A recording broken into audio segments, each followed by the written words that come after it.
Hi guys, welcome back with me again in this channel. On today's tutorial, I'm going to show you how you can fix repost a button not showing on TikTok.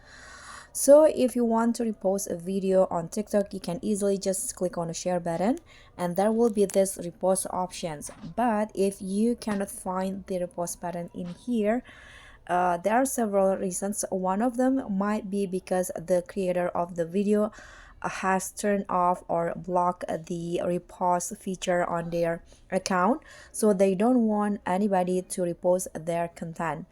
Or it might be because that your TikTok has some bug. You can just follow these steps to fix it.